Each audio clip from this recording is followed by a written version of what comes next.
परभणी शहरातील नानलपेठ पोलीस ठाणे हद्दीतील जुना मोंढा परिसरात जुन्या वादातून एका युवकावर पुन्हा हल्ला झाल्याची घटना समोर आली।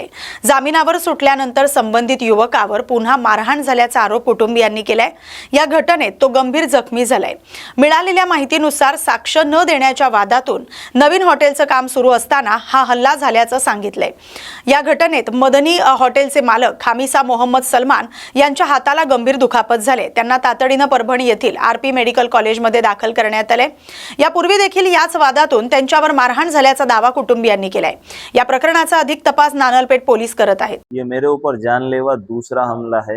1.5 महीने के अंदर दूसरी बार मेरे ऊपर जानलेवा हमला किया हाजी उमर नाम के व्यक्ति ने। ये दूसरी बार हुआ। पहली बार 1 महीना पहले भी बकरा ईद से पहले 22 तारीख को जानलेवा हमला किया। उसके अंदर उसे केस में आज बेल मिली। वो बेल मिलते ही उसने आके मेरे ऊपर हमला किया और बोला जान से मार दूंगा। मैं उसके एक दूसरे केस में गवाह हूँ। 2019 या 20 का केस है, उसके अंदर गवाह हूँ मैं उस केस के अंदर। और उसमें गवाही न देने की मेरे ऊपर प्रेशर बना रहा है। वो प्रेशर बनाने के चक्कर में उसने 2 बार मुझ पर हमला कर दिया। अभी आपकी क्या मांग है? मैं उम्मीद करता हूँ जिस तरह से पिछली बार जब उसे हाई कोर्ट से बेल मिली, लेकिन अब आगे ये चीज़ ना हो। मुझे उम्मीद है कानून पर कि ये चीज़ होगी। मेरे हाथ पे चाकू से हमला किया, मेरे चेहरे पे हमला किया उसने। पिछली बार भी जब उसने मारा था तो मेरे गर्दन का नेक में C5 और C4 के अंदर क्रैक है, जिससे काफ़ी ज़्यादा तकलीफ है मेरे को। आज की घटना जनता मार्केट के बैक साइड में चारा लाइन में हुई। कोल्हापूर जिल्ह्यातील पूर परिस्थितीचा फटका आता राज्य परिवहन महामंडळालाही बसलाय।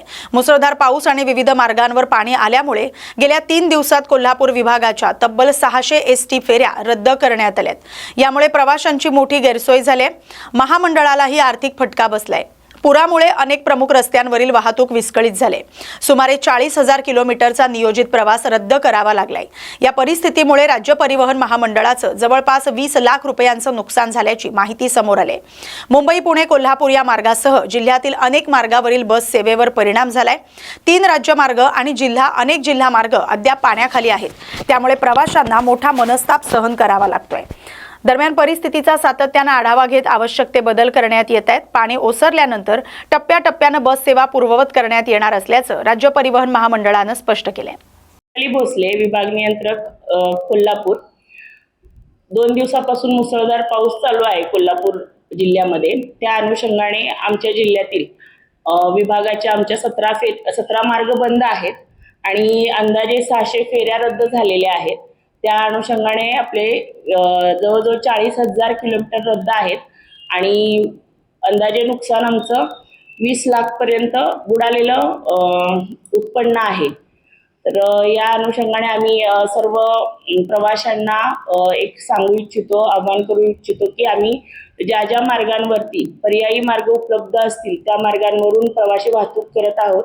त्या अनुषंगाने लोकांनी पर्यायी मार्गाचा अवलंब करण्यात यावा आणि घाबरून न जाता आम्ही तशा प्रकारे चालक वाहकांना देखील सूचना दिलेल्या आहेत की पुलावरून जर का पाणी वाहत असेल तर गाडी पुलाच्या पाण्यामध्ये घालू नये आणि प्रवाशांच्या जीवितास धोका येणार नाही त्यामुळे तुम्ही सुरक्षितपणे वाहन चालवा एवढं सांगते।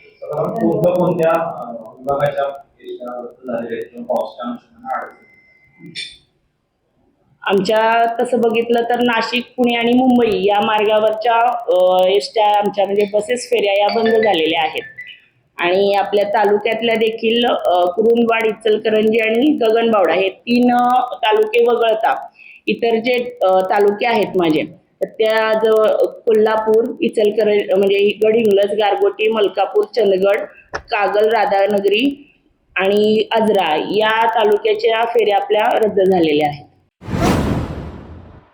यवतमाळ जिल्ह्यातील नेर तालुक्यातील अजंती पाथरी बेड्यावर 4 महिन्यांच्या एका चिमुकलीचा संशयास्पद मृत्यू झाल्याची घटना समोर आली.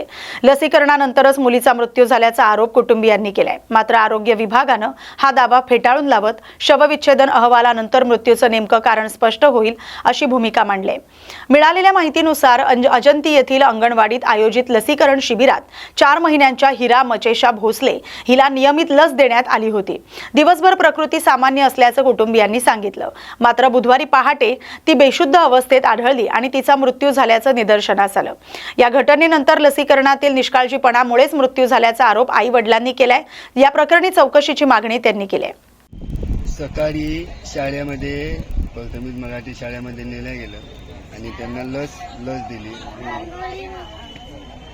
लस दिल्यानंतर मग 4 वाजतामध्ये त्याच्या आईवडिलांना माहीत पडलं आणि मला पण माहीत झालं.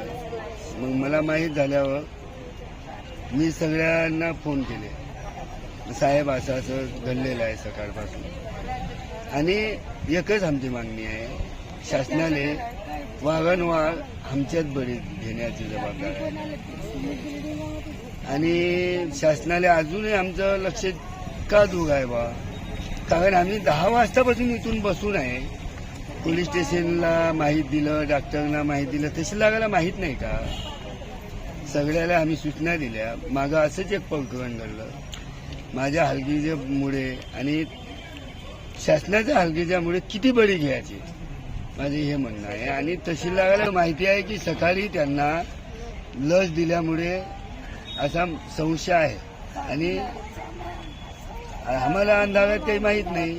आणि आम्ही जर B-सेक्शुअल असल्यामुळे आम्हाला माहीत पडलं नाही अंदाज. आमची मागणी एक आहे की साहेब शासनाने तहसीलदारांनी यावं आणि संत ज्ञानेश्वर महाराज आणि संत तुकाराम महाराज यांच्या पालखी सोहळ्याच्या पार्श्वभूमीवर पुणे पोलिसांनी व्यापक सुरक्षा व्यवस्था उभारली आहे. यंदा 226 AI सक्षम कॅमेरे, 28 फेस रिकग्निशन कॅमेरे, 36 ॲडव्हान्स व्हिडिओ ॲनालिटिक्स प्रणाली तसंच 8,000हून अधिक पोलीस अधिकारी आणि कर्मचारी, 1,250 होमगार्ड, SRPFच्या 3 प्लाटून, QRT आणि बॉम्ब शोधक आणि नाशक पथकं तैनात करण्यात आलेत. भाविकांच्या सोयीसाठी पालखीचं लाईव्ह लोकेशनही उपलब्ध करून देण्यात येणार आहे. दरम्यान बिश्नोई गँगशी संबंधित खंडणी प्रकरणात 4 आरोपींना ताब्यात घेण्यात आले. त्यापैकी 2घांना पंजाबमधील भटिंडामधून अटक करण्यात आली. पुणे गुन्हे शाखेनं अनेक राज्यात समन्वय साधत सुमारे 5,000 किलोमीटरचा प्रवास करून ही कारवाई केली.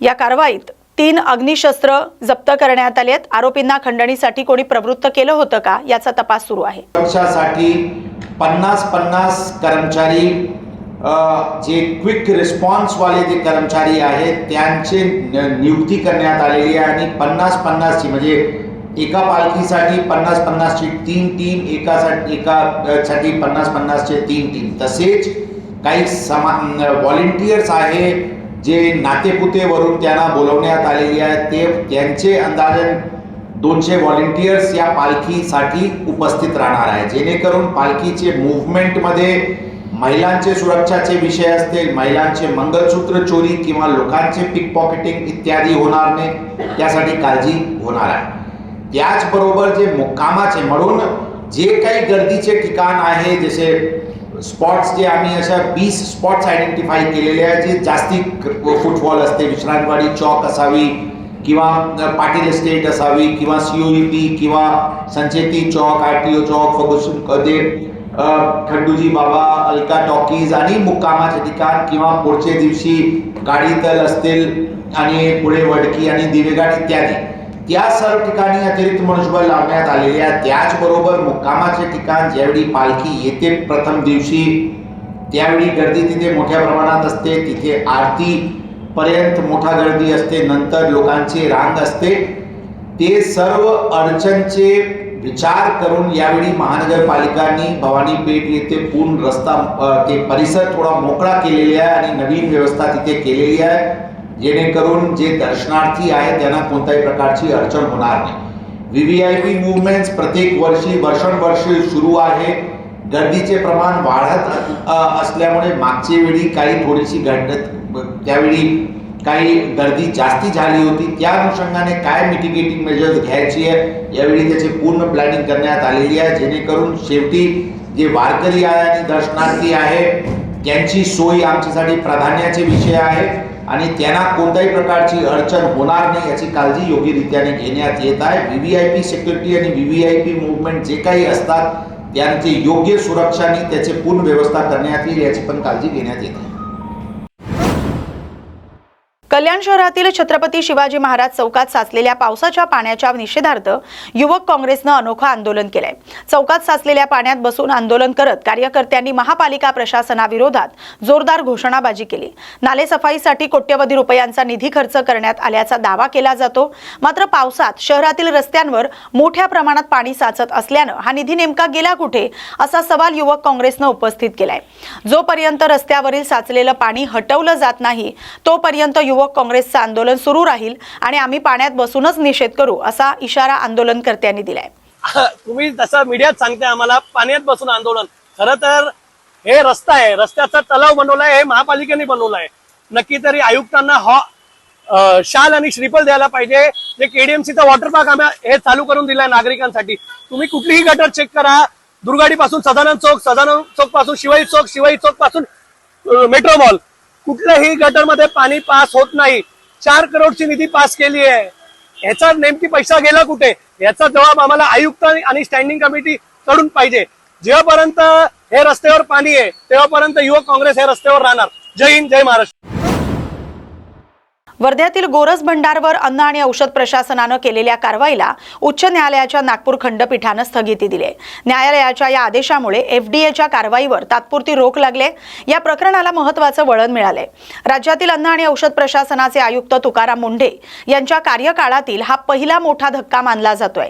न्यायालयाच्या निर्णयानंतर गोरज भंडारशी संबंधित दूध उत्पादक शेतकरी आणि व्यावसायिकांनी समाधान व्यक्त करत या निर्णयाचं स्वागत केलंय. न्यायालयाच्या आदेशामुळे संबंधितांमध्ये दिलासा व्यक्त केला जातोय. पुढील सुनावणीकडे सर्वांचं लक्ष लागले. गोरज भंडारचा निकाल लागल्याबरोबर आम्हाला एवढा आनंद झाला की ज्याची काही हद नाही. कारण 1 महिना 7 दिवस झाले गोरज भंडार बंद आहे. त्याच्यामुळे जवळपास आम्ही 800 उत्पादक 16 गावातून 16 संस्था, आमच्या 16 संस्थाचे 800 उत्पादक आहे. 800 उत्पादकात आमचं एवढं विस्कळीत काम झालं होतं. त्याच्या घरी व्यवस्थित चुलही पेटत नव्हती. कारण या लोकांना 40 वर्षापासून दूध विकायची सवय नाही. गोरज भंडार आणून देणं, गोरज भंडारची एक संस्था होती की ते ढेप द्यायची, पशुखाद्य द्यायचं, ॲडव्हान्स द्यायचा वेळ पडली तर. त्याच्यामुळे सर्व व्यवस्था गोरज भंडार लावतो. त्याच्यामुळे याला बाहेरचं मार्केटिंग माहीत नव्हतं. त्याच्यामुळे याचे एवढे हाल झाले 1 महिना 7 दिवसामध्ये का त्याची काही म्हणजे विचार करण्यासारखी गोष्ट नाही. आज आम्ही आनंद व्यक्त करतो का दूध का दूध, पाणी का पाणी झालं. न्यायदेवतांनी आम्हाला निर्णय दिला. आणि गोरज भंडारची परिस्थिती पाहणं, आमचा अध्यक्ष साध्या ताडपत्रीमध्ये बसते. त्याच्यामुळे इथं पाचचा काही विषयच नाही ना. दुधाची विल्हेवाट लावणे, दूध घेणे, त्याच्यावर 2-4 रुपये मार्जिन ठेवणे आणि उत्पादकाला त्याचा मोबदला देणे, या स्तरावर गांधीच्या काळापासून संस्था चालू आहे. एकमेव महाराष्ट्रातली 1 नंबरची संस्था. आमचं संचालक मंडळ चांगलं आहे, आमचा अध्यक्ष चांगला आहे, आमचं नियोजन चांगलं आहे आणि आम्हाला व्यवस्थित भाव भेट होता. आता आम्ही न्यायालयाचं स्वागत करतो. पुढे आमच्यावर हे वेळ यायला नाही पाहिजे. त्याचे काय आदेश असेल त्याचं आम्ही पालन करू. आणि आता आमचं उद्यापासून गोरज भंडार चालू होईल. त्याच्यामुळे आनंद, बोलण्यापेक्षा आनंद काहीच दुसरा राहिला नाही. या बातमीसोबतच महाराष्ट्र बुलेटिनमध्ये आता इथेच थांबतोय. अशाच महत्त्वाच्या बातम्यांसाठी पाहत राहा न्यूज मराठी 24/7. नवा भारत, नवा विचार.